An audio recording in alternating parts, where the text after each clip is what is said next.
जिस जगह पे आप बैठे हो इस जगह का एक्चुअल नाम रघुनाथ महल है। अच्छा। जो आपके महारानी झांसी के मामा होते थे राजा रघुनाथ, ये उनके मामा का बनाया हुआ महल है। और आप सामने कुआं देख के आए। इस कुएं की विशेषता है कि जिसमें चर्म रोग सही हो जाते हैं।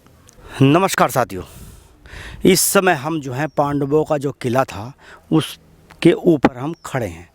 देखिए जो पांडवों का किला है, यहाँ पर एक शाखा पीर बना हुआ है। हम आए दिल्ली से आए हैं, तो आपने यहाँ पर क्या क्या देखा?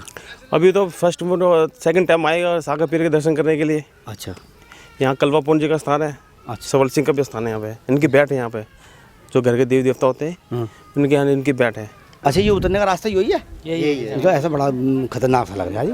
और कोई रास्ता ना क्या? है शक्ति बहुत है। बरसात में आते ना, बरसात में भी बंदा फिर नहीं कर सकता तो शक्ति बाबा। अच्छा अच्छा। रपटता नहीं कोई भी। मैंने अंदर 10 साल सारे बाबा बहुत शक्ति है। अच्छा। हाँ, हम शिवापुरी से आए। सेवापुरी कहाँ पर है? दिल्ली। तो कई बार आ चुके हैं आप? कई बार 10 बार आ चुके हैं। ये जो पटड़ी बननी है ना, यहाँ से कभी बंदा फिसल सकता है। शक्ति बाबा में, शाकापुरी बाबा में। मतलब बरसात में भी यहाँ रपटते नहीं फिसलते, इतनी शक्ति है बाबा में। अच्छा। हम तो बहुत दूर से आते हैं सब लोग। यहाँ पर ये पांडवों का किला है और यहाँ पर ही शाखा पीर है। तो शाखा पीर का जो स्थान है यहाँ पे देख सकते हैं, खुदाई का कार्य चला था। तो ये खुदाई का कार्य कब चला था और क्या यहाँ पर? खुदाई का कार्य काफ़ी दिन पहले चला था, ये देखने के लिए कि यहाँ पे पहले जो पूर्वज थे यहाँ छोड़ के क्या गए थे। अच्छा। पूर्वज जो पूर्वजों ने दिखाया था कि उन्होंने दिखाया था कि एक शाखा पीर स्थान था, एक दरगाह टाइप में भगवान जी का स्थान बना रखा, पीर बाबा का वो बना रखा जी। प्लस उसके अब उन्होंने खुदाई करवाई है। यहाँ के जो गवर्नमेंट है, शासन है, उन्होंने गवर्नमेंट के शासन ने खुदाई करवाई है। तो ये दीवार देखो कितनी चौड़ी दीवार निकली है, पुराने ज़माने की। आज के ज़माने की तो है नहीं ये दीवारें। देखिए आप देख सकते हैं, देखिए दीवारों की चौड़ाई है लगभग इसकी जो है 2.5 फीट 3 फीट के आसपास चौड़ाई है। 3 फीट के आसपास इन दीवारों की चौड़ाई है। प्राचीन समय में कितने मजबूत दीवारें होती थी आप देख सकते हैं। जो पुराने महल बने हुए थे वो आपके सामने यहाँ पर दिख रहा है। अब तो यहाँ पर देखिए ये बंदर हैं, बंदर वगैरह भी आते रहते हैं। देखिए इस समय हम जो है जो पांडवों का किला है यहाँ पर बैठे हुए हैं। यहाँ पर ये स्थान है, ये विश्व शांति महायज्ञ मंदिर यहाँ पर लिखा हुआ है। तो यहाँ के आपका क्या नाम है जी? मेरा नाम जतिन रमन। हाँ जतिन जी, इस स्थान के बारे में बताइए, क्या इसका महत्व है? तो श्रीमान, जिस जगह पे आप बैठे हो इस जगह का एक्चुअल नाम रघुनाथ महल है। अच्छा। जो आपके महारानी झांसी के मामा होते थे राजा रघुनाथ, ये उनके मामा का बनाया हुआ महल है। और आप सामने कुआं देख के आए। इस कुएं की विशेषता है कि जिसमें चर्म रोग सही हो जाते हैं। अच्छा। चर्म रोग वो जो कुआं है वो भी इसी से संबंधित है? इसी से संबंधित नहीं है, ये कुआं इस टीले से संबंधित है।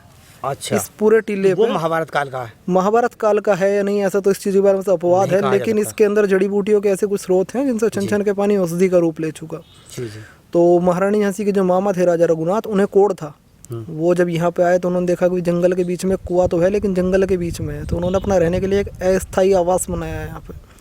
उस टाइम की जो भी भूमि की खरीद फरोख्त होती थी, उस टाइम रियासतों के टाइम चलते थे, तो रियासतों के हिसाब से उन्होंने अपनी भूमि खरीदी जो भी किया, अपना यहाँ रहने लगे। जब तक उनका कोढ़ वो था, जब तक वे यहाँ रहे, स्नान किया। जब सही हो गए तो किसी महाराज को सौंप दिया, फिर किसी और महाराज को। तो आखिर में महात्मा शाहदास जी रहा करते थे।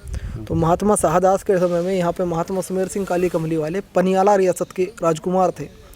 उन्होंने आके यहाँ पे एक आर्य समाज का आश्रम की स्थापना कर दी। सन 1919 में रोलैक्ट एक्ट के अनुसार हम लोगों को सभा की अनुमति नहीं थी।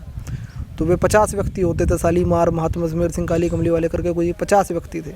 वे लोग क्या करते थे, दिन में इस यज्ञ कुंड में सामने आपको दिख रहा है, इसमें यज्ञ करते थे।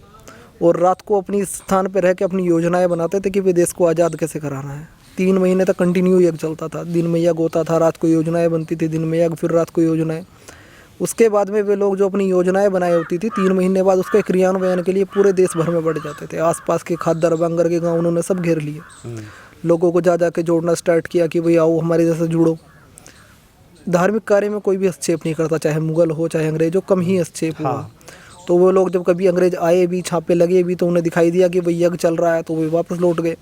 फिर वही अपने दिन में यज्ञ, रात को योजनाएं, नेक्स्ट ईयर फिर जुड़ गए। तो 1920 में यहाँ पे पहला यज्ञ कराया महात्मा सुमेर सिंह काली कमली वालों के सानिध्य में। उन्होंने कुछ वर्ष तक कराया। उसके बाद में उनके शिष्य थे डॉक्टर स्वामी रमन जी। यहाँ गुरुकुल भी चलता था। फिर डॉक्टर, हाँ, यहाँ पे गुरुकुल भी चला है। फिर आवास की कमी की वजह से थोड़ा सा बंद करा दिया, कुछ छात्रावास चाहिए उसके लिए, वो बंद हो गया। तो फिर उसके बाद में आपके डॉक्टर स्वामी रमन जी ने इसका यज्ञ का संचालन जारी रखा। देश भी आज़ाद हो गया। लोग भी जुड़ते रहे। तो वो जो 50 लोगों का परिवार था वो हमारा वो 10,000 में तब्दील हो चुका। वो जो क्रांतिकारी थे उन्हीं के वंशज जुड़ते चले गए, बच्चों के बच्चे के बच्चे।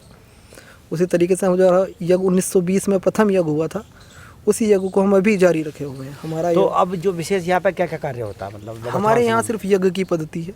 अच्छा। हमारे समाजी लोग हैं और सिर्फ यज्ञ में विश्वास करते हैं। तो हमारा एक दैनिक यज्ञ तो रोज होता है छोटे में, छोटे हवन कुंड में, लेकिन जो वार्षिक यज्ञ होता है जो उस वक्त से चल रहा है 1920 से, उसे कंटिन्यू हमारा 103वां महायज्ञ होगा इस बार। वो वर्ष में एक बार होता? वो वर्ष में एक ही बार होता। पहले वो 3 महीने लगातार चलता था, क्यों आज़ादी से पूर्व लोगों के पास में पैसा नहीं था लेकिन समय बहुत था। आज़ादी के बाद में लोगों के पास थोड़ा सा पैसा आ गया लेकिन समय का अभाव हो गया। तो वो लोगों का जो टाइम था 3 महीने का, वो 3 दिन में बदल चुका। अब होली से 1 दिन पहले हमारा यज्ञ स्टार्ट होगा, फिर होली पे होगा और फिर दुल्हन वाले दिन इसकी पूर्णाहुति होगी।